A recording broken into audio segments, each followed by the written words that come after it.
¿Cómo están? Este video que voy a hacer ahora se trata sobre ¿realmente conoces a la iglesia de Dios? Estaba en el supermercado hoy en la mañana y bueno, esto es muy común para mí, es algo que me sucede todo el tiempo. Sea que yo ande a pie o que ande en vehículo, vaya a un lado o a otro lado, siempre me encuentro a alguien.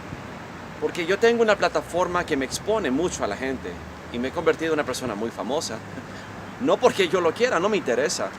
Pero desgraciadamente es un gaje del oficio que cuando tú te paras en la plaza central de Tegucigalpa, en el Parque Central, mucha gente te mira. Donde vayas alguien te reconoce. Ah, usted es el que predica en el Parque Central. Pero hay muchos predicadores en el Parque Central, es lo irónico. Muchos. Y lo que sí te puedo decir, que para la honra y gloria de Jesucristo, a quien yo sirvo, nunca antes se ha visto lo que sucede conmigo.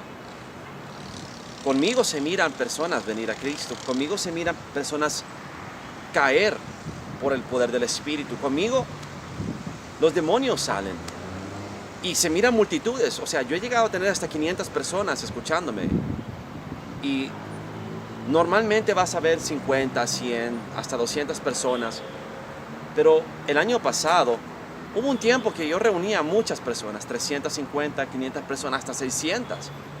O sea, no porque yo lo digo, yo no me tomo la molestia de contarlo, sino que un hermano en Cristo tomaba las fotos y él se ponía a contar aproximadamente. Bueno, hermano, no te puedo decir con seguridad, pero hay multitudes que están escuchando de Cristo cuando yo predico en el Parque Central. Y me he convertido en una persona muy reconocida en este país y también a nivel internacional. Yo sirvo a Jesús. Con tal de que la gente entienda que yo soy un siervo de Cristo Jesús, no tengo ningún problema con que me saluden o algunos inclusive quieren tomarse fotos conmigo, cosa que no me siento cómodo haciendo. Pero este es mi punto.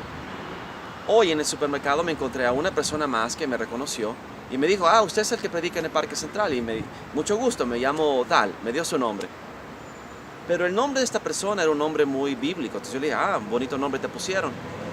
Y entonces me preguntó, así de entrada, ¿a qué iglesia va usted? La pregunta de siempre, ¿a qué iglesia va usted? Entonces yo le pregunté a él, ¿usted sabe, hermano, cuál es la definición de la iglesia? Entonces se quedó pensando, dijo, no, realmente no. Y eso es lo que la mayoría de los cristianos tienen como error, no entienden lo que significa la iglesia. Porque te preguntan, ¿a qué iglesia va? Mira, Primera de Pedro, capítulo 2, versículo 4 en adelante, habla sobre la piedra viva y dice que Jesucristo, siendo la primera piedra viva, nos convirtió a nosotros como piedra viva y nosotros, como piedras vivas, edificamos el templo de Dios, la casa espiritual de Dios, y somos un pueblo santo, un sacerdocio santo, es un pueblo adquirido con la sangre preciosa del Cordero. Esteban dice, cuando lo apedrearon, Esteban lo aclara y dice, Dios que no habita en templo hecho por mano de hombres. Antes, en los tiempos antes de Cristo, el pueblo judío construyó, porque a David se le ocurrió construirle una casa a Dios. Entonces Dios le dijo, me parece bien, pero no construirás tú mi casa, sino que Salomón, tu hijo, lo hará, porque tus manos han derramado mucha sangre, mas Salomón tendrá paz en todo su reino. Y Dios le permite a Salomón construirle un templo, el famoso templo de Salomón, majestuoso, glorioso. Y ese templo es destruido por causa de la idolatría de Israel, porque ellos empezaron a meter imágenes adentro del templo santo. Ezequiel 8 dice que en el atrio del templo ponían la imagen que provoca celo a Dios.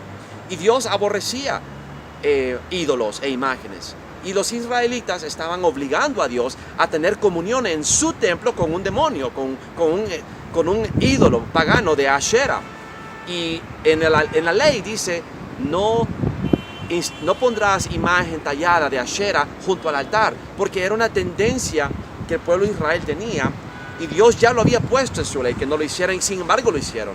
En la imagen que provoca celo en el tabernáculo de Dios, en el santuario de Dios, dice la palabra, que Dios le dice al profeta, mira lo que este pueblo hace, las abominaciones que hacen, La imagen y me provocan a hacerlo con esta imagen, alejándome de mi santuario. Entonces, cuando tú provocas a hacerlo a Dios, introduces una imagen o otro Dios adentro del templo de Dios, Él se va. Él no va a estar contendiendo, ni vas a poder hacer que Él haga amistad con ese ídolo. ¿Me entiendes? No hay comunión entre Cristo y Belial, entre la luz y las tinieblas, entre el bien y el mal. Entonces, Dios se aleja de su santuario. Entonces, cuando el primer templo cae, lo vuelven a reconstruir en el tiempo de Ciro. Con el decreto de Ciro se reconstruye el templo y vuelven otra vez los judíos a esa misma idolatría, porque ellos introducen adentro del segundo templo de Salomón el cubo negro de Saturno. En el momento que Jesús está en la cruz y muere y Él expira su último aliento y dice, hecho está, dice que hubo un terremoto y se rasgó el velo del templo. Y los historiadores cuentan que cuando se rasgó el velo del templo, la gente que estaba afuera pudo por fin ver adentro lo que había y encontraron el cubo negro de Saturno, porque eran veneradores de Saturno, el culto a Satanás. Y adentro del templo más santo, del lugar santo más santo, tenían un cubo negro, que hoy en día es el mismo cubo negro, la misma simbología de lo que tú ves en la Meca, en la Kaaba. Entonces, hermanos, es el culto a Satanás, desde el principio hasta el final. Es el culto a Baal, que se repite desde el libro de Jueces, cuando ves la historia de Gedeón, que en Madián, los príncipes de Madián, Seba y Salmuna, veneraban a Baal. Y que cuando Gedeón los mata, les arranca de los camellos las lunetas, la forma de la luna, porque es la diosa de la luna. Baal es el dios del sol y de la luna. Siempre están juntos. Baal nunca está solo. Baal siempre está acompañado de su esposa, la diosa de la luna. Y Semiramis es esa diosa. Mira, este es el punto.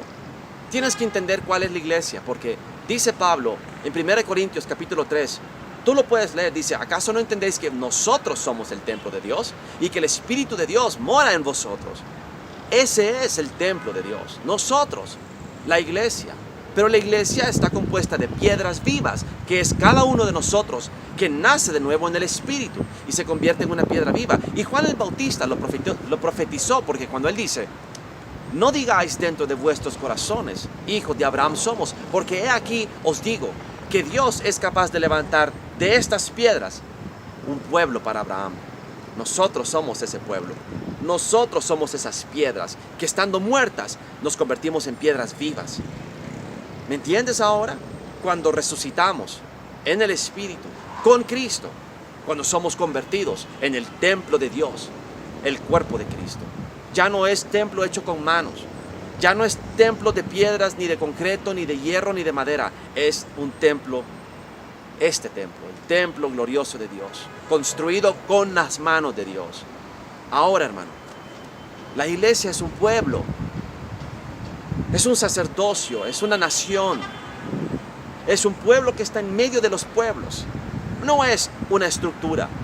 Así que no me preguntes que a qué iglesia voy. Yo voy a la iglesia. Yo soy parte de la iglesia, la única iglesia, la iglesia de Dios en Honduras. Esos nombres, esas denominaciones, esos templos con nombres, eso es carne, eso no es espíritu. Nosotros adoramos a Dios en espíritu y en verdad. ¿Y qué significa eso? Adoramos a Dios con nuestras obras, con nuestros frutos del espíritu, con mansedumbre, con humildad, con templanza, con paz, con amor, con la piedad que ejercemos, con la santidad que vivimos, con la justicia que hacemos.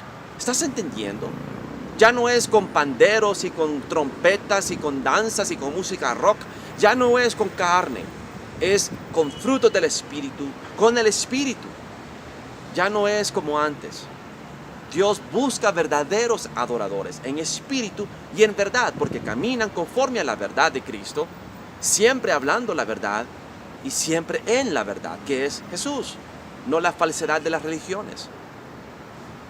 ¿A qué iglesia voy? Nosotros somos la iglesia.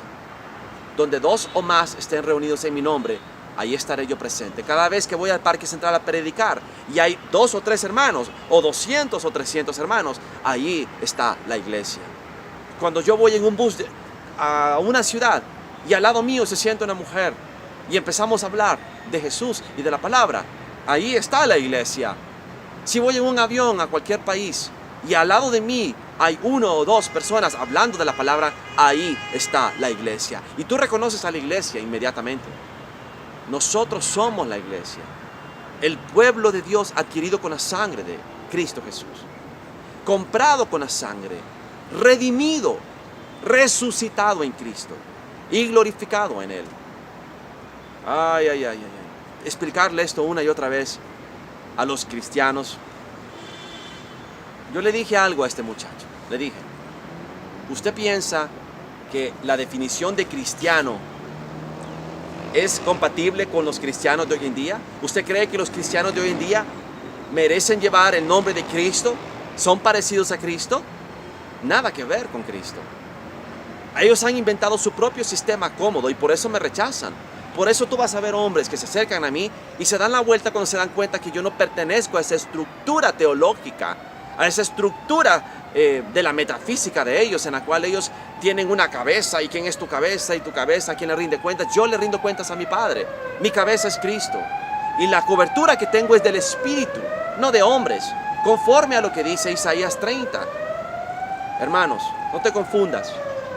Salte del sistema religioso, porque no es con templos hechos con manos de hombres.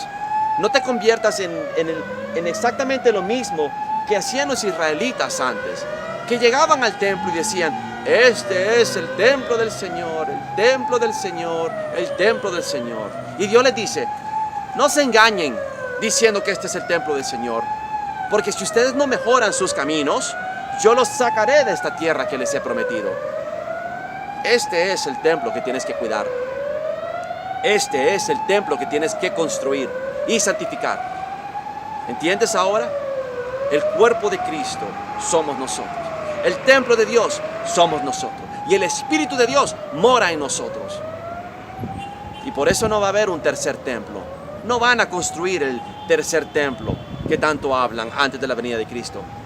Nosotros somos el tercer templo. Y por eso Jesús dice en su palabra, destruid este templo y yo lo construiré en el tercer día. Este es el tercer día. En el año 0 al año 1000 es el primer día. Del año 1000 al 2000 es el segundo día. Del 2000 en adelante es el tercer día, hermano. Cristo viene a reconstruir su templo. El templo de Dios. El cuerpo de Cristo que somos nosotros. Y más vale que tú seas parte de ese templo. Seas una piedra viva más. O todavía estás muerto en tus delitos y pecados. Piensa, hermano. Ora, medita, reconoce qué es lo que llaman la iglesia. Porque donde tú vas es una sinagoga. Donde tú estás no es la iglesia. Ese es un templo más. Un templo más. Igual a los paganos. Igual a los mundanos. Tú eres el templo. Santifica este templo. Porque así es como se agrada a Dios. Así es como se alaba a Dios. ¿Ahora entiendes? Más vale que lo entiendas, hermano. Porque tu salvación depende de ello. Que sea bendecido en el nombre de Jesús. Y gracias.